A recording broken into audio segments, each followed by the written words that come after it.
Saint اجلاس کا آغاز اسلام آباد کی مسجد خطیطۃ الکبریٰ پر خودکش حملے پر بحث سے ہوا۔ ایوان نے شہید اون عباس کی بہادری پر اسے تمغہ شجاعت بعد از مرگ دینے کی سفارش کی۔ اجلاس میں معمول کی کارروائی شروع ہوئی تو سینیٹر علی ظفر نے نئی سولر نیٹ بلنگ پالیسی کو کڑی تنقید کا نشانہ بناتے ہوئے اسے ظلم قرار دیا۔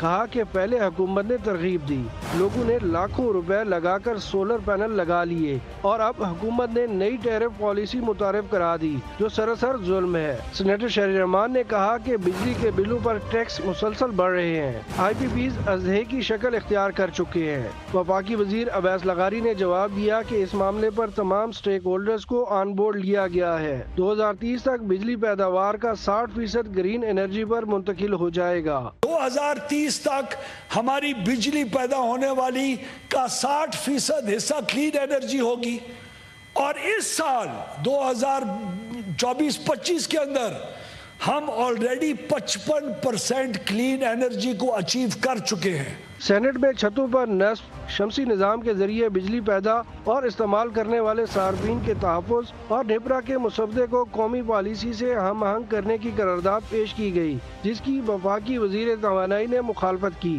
اجلاس میں انسداد خفیہ خرید و فروخت اشخاص ترمیمی بل 2024، انسداد جرائم برقی ترمیمی بل 2024 اور مجموعہ تعزیرات پاکستان ترمیمی بل 2024 منظور کر لیے گئے۔ اسلام آباد میں کتابوں پر پلاسٹک کور کی ممانعت کا بل 2025 بھی منظور کر لیا گیا۔ سینٹ کے اجلاس میں نئی سولر نیٹ بلنگ پالیسی پر گرما گرم بحث ہوئی۔ سینیٹر علی ظفر نے چیئرمین نیپرا کو ایوان میں طلب کرنے کا مطالبہ کر دیا ہے۔ وفاقی وزیر توانائی اویس لغاری نے حکومتی پالیسی کا دفاع کرتے ہوئے کہا کہ سولر پالیسی میں نہیں بلکہ ریگولیشن میں تبدیلی آئی ہے۔ سینٹ اجلاس میں اسلام آباد کی مسجد خطیطۃ الکبریٰ پر خودکش حملے پر بحث مکمل۔ ایوان والا کی شہید اون عباس کی بہادری پر تمغہ شجاعت دینے کی سفارش بھی کی گئی۔ رپورٹ دیکھتے ہیں۔ سینٹ اجلاس کا آغاز اسلام آباد کی مسجد خطیطۃ الکبریٰ پر خودکش حملے پر بحث سے ہوا۔ ایوان نے شہید اون عباس کی بہادری پر اسے تمغہ شجاعت بعد از مرگ دینے کی سفارش کی۔ اجلاس میں معمول کی کارروائی شروع ہوئی تو سینیٹر علی ظفر نے نئی سولر نیٹ بلنگ پالیسی کو کڑی تنقید کا نشانہ بناتے ہوئے اسے ظلم قرار دیا۔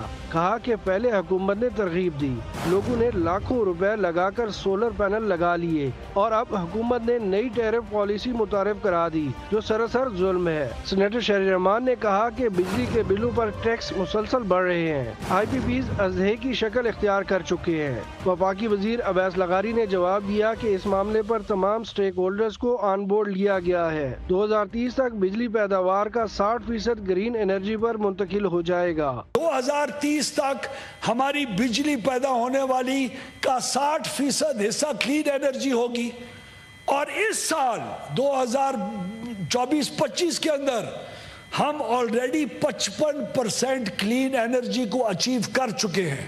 سینٹ میں چھتوں پر نصب شمسی نظام کے ذریعے بجلی پیدا اور استعمال کرنے والے صارفین کے تحفظ اور نیپرا کے مسودے کو قومی پالیسی سے ہم آہنگ کرنے کی قرارداد پیش کی گئی، جس کی وفاقی وزیر توانائی نے مخالفت کی۔